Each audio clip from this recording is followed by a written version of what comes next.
मेहंदी रचा के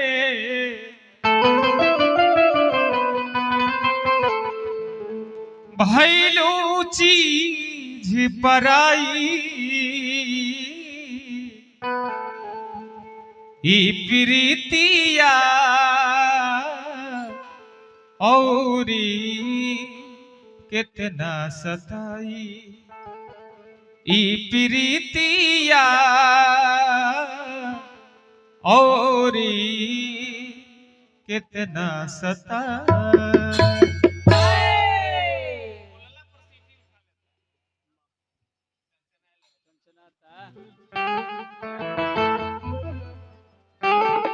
वाह, हेलो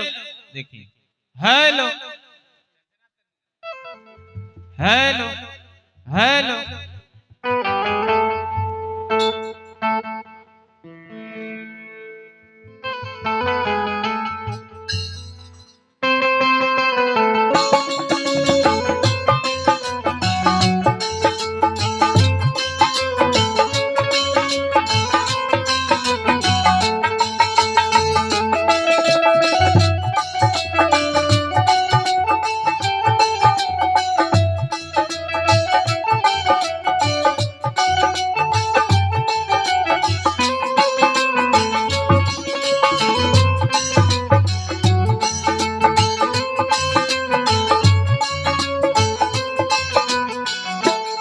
राह चली ले टोके ना सोनार सैया जी,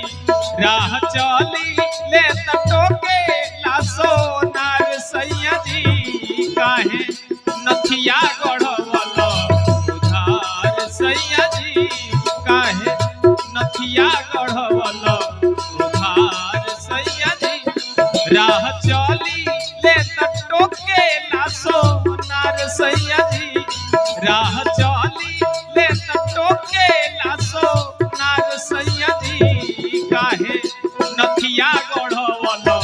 उधार सैया जी, काहे नथिया गढ़वल उधार सैया जी।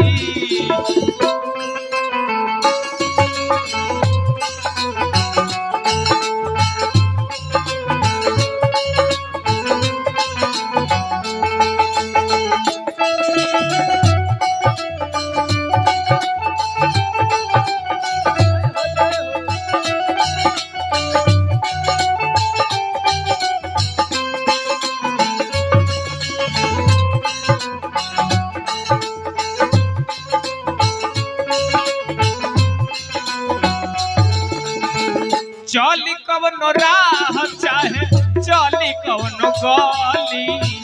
कहेला कि हेने आवो आवो सुन कली,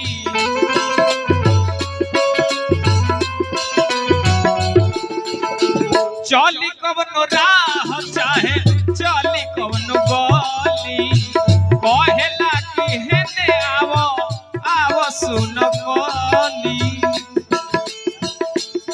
यदि हमारा से करत होइब प्यार सैया जी, यदि हमारा से करत होइब प्यार सैया जी, काहे नथिया गढ़वल उधार सैया जी, काहे नथिया गढ़वल उधार सैया जी, काहे नथिया गढ़वल उधार सैया जी, काहे नथिया गढ़वल उधार सैया जी। हेलो।